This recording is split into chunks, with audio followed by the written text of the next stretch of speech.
4 bulan sejak diaktifkan Heru Budi, posko pengaduan di Balai Kota ramai dikunjungi warga. Bahkan ada warga sampai menangis saking bahagianya masalahnya tersampaikan ke Pemprov. Warga sangat berterima kasih. Ini masalah saya ini sudah 10 tahun. Oh. Harapan ini berhasil saya pengaduan. Besok saya kembali lagi. Kita ngadu kan mereka juga harus ada tugas di wilayah masing-masing ya. Apakah ini langsung ditindaklanjuti atau bagaimana? Ya kayak tadi kan pengaduan mau capres calon RT nanti tindak lanjuti ya telepon lurah daerah mana dia. Kan mereka itu para asisten di wilayah yang posisinya bagus. Ya. Hanya kita warga DKI kesini ya mudah-mudahan langsung dijawab, itu aja. Hari ini saya ngadu masalah kompleks saya yang saya tinggal di perumahan Metlan Menteng, Kelurahan Ujung Menteng, Kecamatan Cakung sejak 2001 bulan Mei. Tidak pernah banjir, tapi sejak Januari 2020 ya, hujan yang gede banget, itu jalan depan rumah saya udah kebanjiran dan itu nggak pernah saya rasakan. 2021 juga begitu.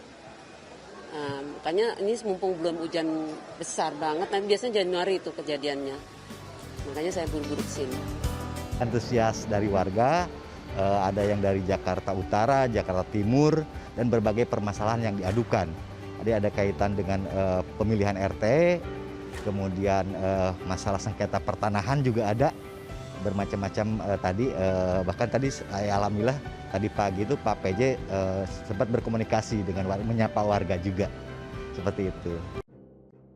Posko pengaduan Balai Kota Jakarta, Gambir, Jakarta Pusat, tampak masih diminati masyarakat Senin 17 Januari 2023. Untuk diketahui, posko pengaduan ini kembali diaktifkan oleh PJ Heru, 1 hari usai beliau menjabat atau 18 Oktober 2022 silam.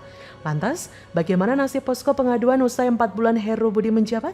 Berdasarkan pantauan Kompas.com Senin pagi, terdapat 7 meja berjejer di posko pengaduan yang tepatnya terletak di pendopo Balai Kota Jakarta. 7 meja ini dibagi berdasarkan 5 wilayah administrasi serta 2 pos tambahan. Ketujuh meja itu adalah Biro Pemerintahan DKI Jakarta, Jakarta Selatan, Jakarta Timur, Jakarta Barat, Jakarta Utara, Jakarta Pusat, penerimaan surat penjabat Gubernur DKI Jakarta. Tujuan pembagian meja itu adalah agar masyarakat melaporkan keluhan atau sekedar menyampaikan informasi berdasarkan domisili masing-masing.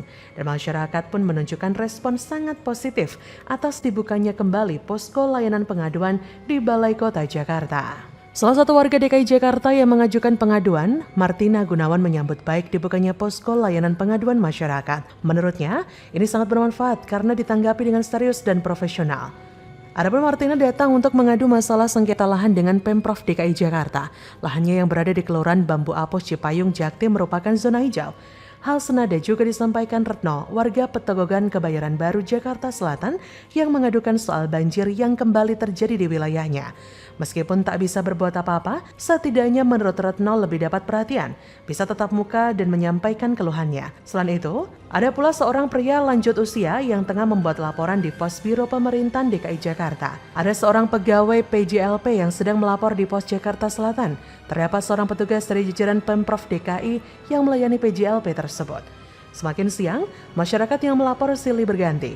Kursi antrian di pendopo Balai Kota terisi oleh 3-4 masyarakat. Pemerintah Provinsi DKI Jakarta menyediakan teh dan kopi gratis di sebuah meja di sisi timur pendopo tersebut. Air yang tersedia untuk menyeduh teh atau kopi ini tersimpan dalam sebuah termos. Sebagai informasi, posko pengaduan itu terletak di pendopo Balai Kota Jakarta. Posko tersebut beroperasi setiap Senin sampai Kamis jam 7.30 sampai 9.30 WIB. Posko pengaduan ini merupakan gagasan dari ex-Gubernur DKI Jakarta Basuki Cahayapurnama atau Ahok. Ini membuktikan bahwa masyarakat Jakarta sangat-sangat terbantu dengan adanya posko pengaduan ini. Karena seperti yang saya sampaikan, masyarakat lebih merasa dihargai dan diperhatikan. Ya memang sudah ada aplikasi bagi warga untuk mengadukan permasalahannya.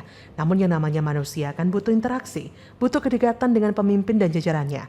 Ketika melihat keluhan mereka didengar langsung, beda dong rasanya dengan melapor secara online, itu secara psikologis ya. Secara teknis ketika banyak berkas yang mesti dibawa dan diperlihatkan untuk menjelaskan permasalahan, maka warga lebih memilih untuk langsung mengadu dengan cara bertemu.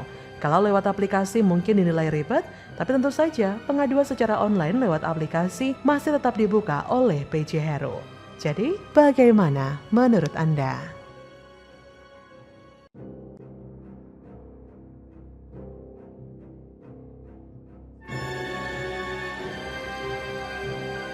Diar, akhirnya Bu RW yang palakin warganya dicopot, pejabat yang terlibat juga ditendang.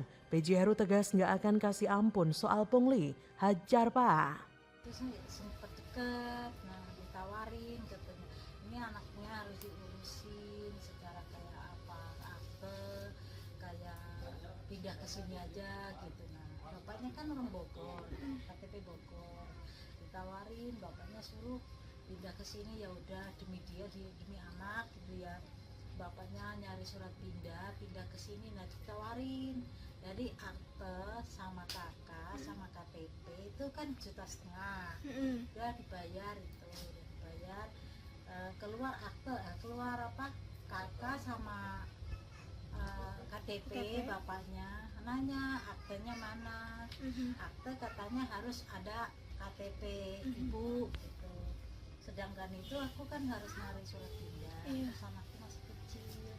Katanya ya udah kalau nggak nyari surat pindah bayar 1 juta, nanti KTP saya cariin. Kata tetangga itu. Minta dicopot Pak. Dia ditanganin inspektorat. Inspektorat ya Pak. Selama 5 tahun kepemimpinan Pak Anies, warga Jakarta bukan bahagia tapi malah stres, menderita. Nah, buktinya, kalau nggak salah pada edisi Maret 2022, kanal media nasional CNN Indonesia merilis pemberitaan dengan judul Riset Ungkap Jakarta Masuk Kota dengan Tingkat Stres Tertinggi. Dugaan pungutan liar atau pungli yang dilakukan pengurus RW terhadap warga yang hendak mengurusi dokumen kependudukan keluarganya mencuat ke publik. Kepala Dinas Kependudukan dan Pencatatan Sipil Kadis Dukcapil DKI Jakarta, Budi Awaludin memastikan bakal menindak tegas pegawainya jika terlibat dalam aksi pungli tersebut. Kata Budi, bisa dipecat kalau terbukti petugas yang melakukan pungli akan dikenakan sanksi tegas. Budi menyampaikan pihaknya memberlakukan sanksi tegas untuk pegawai yang melanggar aturan. Karena itu sejauh ini dirinya belum menerima laporan soal pungli. Ia berkata, biasanya PJLP atau operator akan kami pecat langsung kalau PNS akan dikenakan hukuman sanksi berat. Karenanya pegawai kami sudah tidak ada yang berani. Namun biasanya oknum RT RW yang masih melakukan seperti itu. Ia juga menekankan layanan pengurusan ataupun pembuatan dokumen kependudukan tidak dipungut biaya sepeser pun alias gratis. Bahkan menurutnya, tidak lagi membutuhkan surat pengantar dari RT ataupun RW. Ia berkata, pelayanan Dukcapil di DKI Jakarta semuanya gratis ya, tidak dipungut biaya. Di sisi lain, Budi juga meminta korban melaporkan dugaan pungli dengan cara bersurat ke Disdukcapil DKI. Surat itu menurutnya bisa dikirim beserta bukti pungli. Ia berkata, yang kena pungli bisa kita panggil atau buat surat ke kami. Diberitakan sebelumnya anggota DPRD DKI Jakarta, Imam Mahdiah mendapat laporan dugaan pungli dari Durikepa, Jakarta Barat.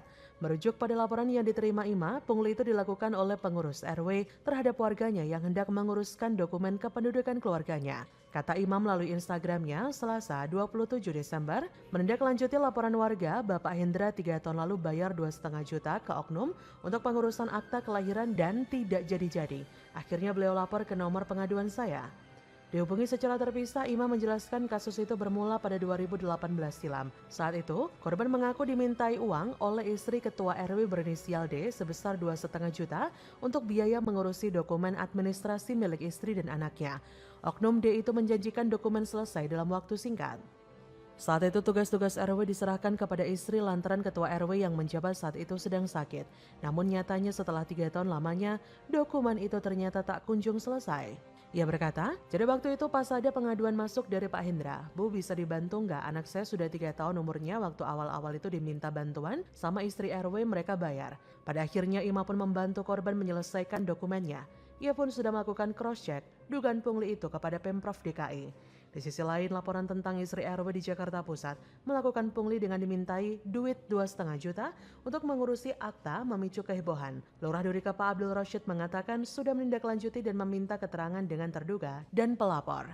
Rashid berkata, kita sudah tindak lanjut ya informasi tersebut, oknum tersebut sudah kita mintai keterangan, begitu juga dengan pelapor. Rashid mengatakan pihaknya saat ini sedang mempelajari dan memproses dalam memberikan sanksi. Ia mengupayakan agar terduga dapat mengembalikan uang tersebut. Ia berkata, oknum yang diduga melakukan pungli sedang kita pelajari dan proses dalam pemberian sanksi agar tidak lagi terjadi hal tersebut. Kita upayakan apa yang diterima dapat dikembalikan dan untuk sanksi sedang kita proses.